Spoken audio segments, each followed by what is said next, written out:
Saya beragama Buddhis. Buddhis. Ya. Di sini itu tadi sempat kami baca ada 3. Ada 3.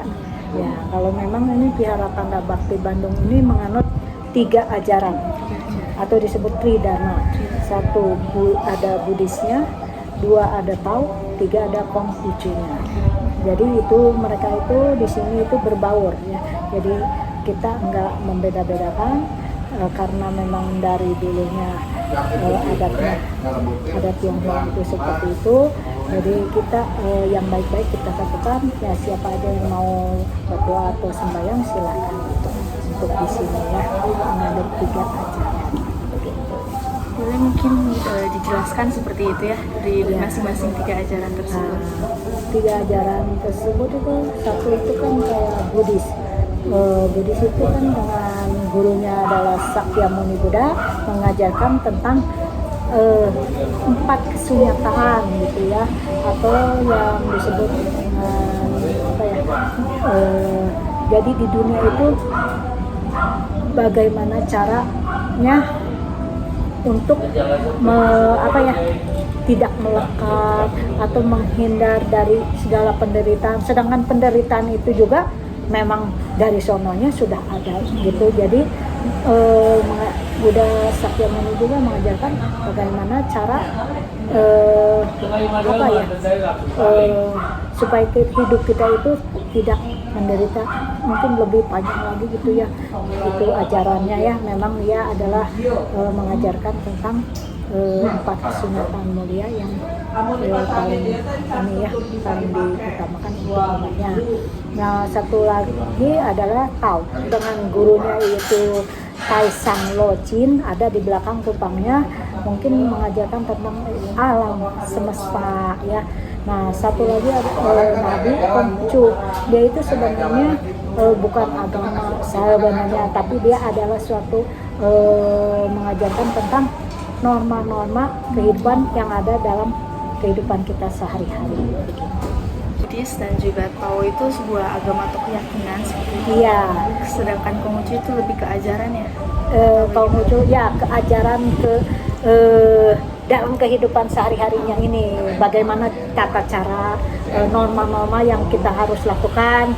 Contohnya bagaimana bakti kita kepada orang tua, bagaimana sopan santun kita kepada saudara atau kepada teman ataupun kepada orang lain, itu ada tata caranya. Lebih banyak ke situnya. Tapi mungkin untuk di Konghucunya sendiri mungkin ada sembahyang apanya mungkin ada ya, cuma saya nggak tahu gitu.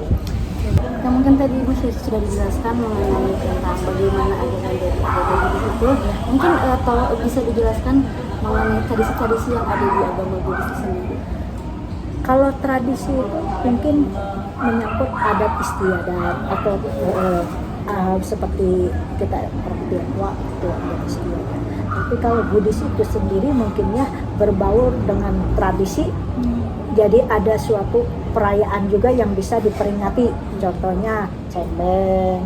Nah, Cengbeng di Buddhis itu nggak melarang orang-orang untuk mengikuti Cengbeng, karena itu sesuatu hal yang baik. Itu mereka itu mengingat para leluhur mereka, maka mereka istilahnya sembahyang untuk leluhurnya, kayak Cengbeng. Kedua, kayak kita juga kan di bulan 7 Imlek itu kita mengadakan yang namanya bulan Festival Ghost.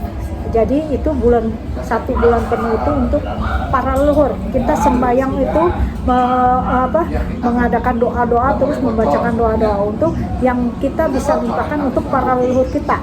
Nah, selain para leluhur kita juga kita bisa limpahkan untuk semua makhluk yang tidak kelihatan atau yang maupun yang kelihatan, kita mendoakan mereka agar mereka itu berbahagia gitu ya. Atau mereka yang mendengarkan doa-doa kita, mereka seenggaknya yang terlahir di alam, misalnya alam binatang bisa naik gitu. Setelah mendengarkan doa-doa itu mereka sadar, mungkin bisa naik dengan sendirinya begitu, sesuai dengan karma masing-masing. Jadi mungkin dari Buddhis, dari keyakinan Buddhis sendiri memang tradisinya itu menyatu dengan adat istiadat seperti itu. Ada yang bercampur. Jadi pun ketika memang ada adat istiadatnya dari keyakinan Buddhis pun tidak melarang ketika itu suatu hal yang baik seperti itu Betul, ya. iya. Nah itu, jika memang baik, kenapa enggak? Mungkin Ibu boleh disebutkan di nilai dari keyakinan Buddhis sendiri terkait nilai gimana sih cara kita berdampingan dengan makhluk sosial lainnya seperti itu dengan perbedaan yang ada. Apakah nama nilai tersebut itu apa gitu spesifiknya? Contoh ya, kalau Buddhis juga mengajarkan bagaimana cara cinta kasih kita kepada semua makhluk. Ya, kalau ada saudara, ada teman yang butuh bantuan, ya kita itu. Kalau ada saudara atau siapa yang sakit, ya kita tolong. Nah, di sini juga karena kalau kita bukan untuk inti ya, untuk umum. Kita juga istilahnya mengadakan yang namanya bakti sosial. Nah itu juga kan bukan Buddhis atau tahu aja, tapi untuk semua. Nah yang membutuhkan mungkin bisa. Nah itu nilai-nilainya ya seperti itu. Terus bagaimana kita juga memperlakukan orang lain. Ya harus baik, menghargai, menghormati, jangan jahat. Jadi tadi nama ajarannya cinta kasih. Iya. Mengajarkan bagaimana cinta kasih kita kepada semua makhluk. Jadi bukan sama kita yang kelihatan, tapi sama yang tidak juga kita bisa mendoakan agar mereka berbahagia. Contoh kayak tradisi Imlek, di sini kan kita terbuka sampai malam. Nah, kita siapa aja yang mau datang silakan, yang mau sembahyang silakan, yang mau selfie silakan. Kalau saya sih terbuka. Dari keyakinan manapun. Mana? Justru maaf, kebanyakan yang datang ke sini Muslim, selfie mungkin. Saya nggak ngelarang selama ya tidak merugikan atau apa ya silakan saja begitu. Ramai kalau cap gome apa kadang kita juga kan ada namanya bareng selfie yang antusias itu yang mereka itu gitu. Kalau di lingkungan di sini apakah semuanya sama atau ada juga yang Keyakinan di daerah sini masyarakat Di daerah sini kan Vihara Tanda Bakis termasuk kampung toleransi. Jadi kalau mungkin yang kesini masih apa saja. ya. Ini tetangga saya ada yang Kristen, Katolik, Muslim, ada yang Hindu, malah ini sebelah saya Hindu, itu berbaur. Dan kalau kita mengadakan kegiatan, mereka saling support, saling mendukung gitu. Saya senangnya di sini mereka udah mengerti gitu. Jadi ya saling membantu kalau ada apa-apa. Gitu. Makanya diberi nama toleransi Kampung toleransi. Sejak berapa lama ya kayaknya? Sebelum COVID-19, 2019 sama Bapak Odet. Iya begitu. Di bawah juga ada tubuhnya.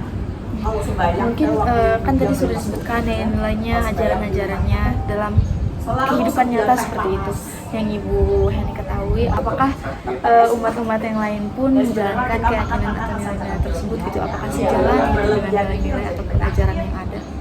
Kalau pada praktek apa ada sih nggak ada masalah. Mungkin ajaran mereka, ajaran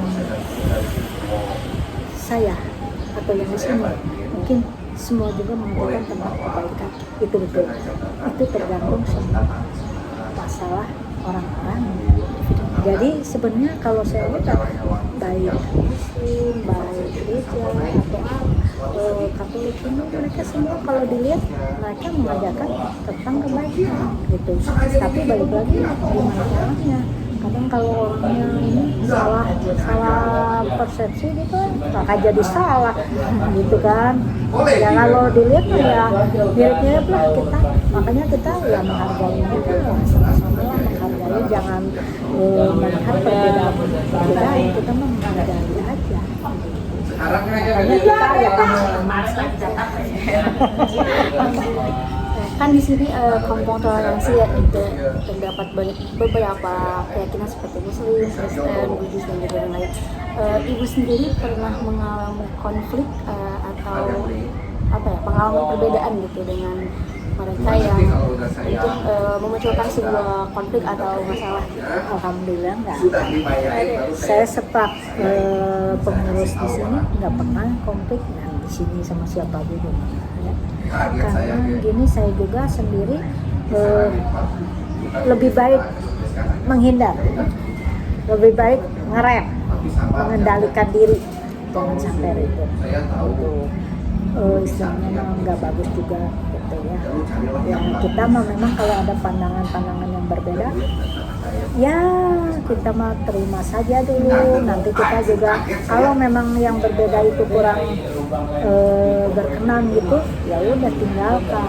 Tapi kita jangan jadi orang yang kekeh gitu ya, yang egois harus. Nah itu yang kalau kita egois ya, emosi ya itu pasti banyak ya, lebih baik kita meredam lah gitu. Jadi lebih banyak apa ya udah gitu, menghindar aja Iya. gitu. Maksudnya tidak secara aktif juga membela dan lain-lain, tapi Iya. ya lebih baik menghindar aja. Iya betul. Di sebuah tempat yang tenang, 3 jalan bertemu dalam satu atap. Bukan hanya untuk menyatu, tapi untuk saling merangkul. Di sana, lilin-lilin dinyalakan dengan doa yang berbeda. Namun, semua bermuara pada harapan yang sama. Untuk hidup yang baik dan hati yang damai. Tak ada batas yang mengeras, hanya ruang lapang untuk saling hadir. Ajaran dijalani tanpa saling mendahului, tanpa merasa paling dulu tiba. Kadang, perbedaan tak butuh banyak kata, hanya butuh tempat yang cukup untuk teduh, untuk tumbuh bersama. Karena hidup bukan tentang siapa yang serupa, tapi siapa yang bisa menjaga tanpa harus menyamakan segalanya.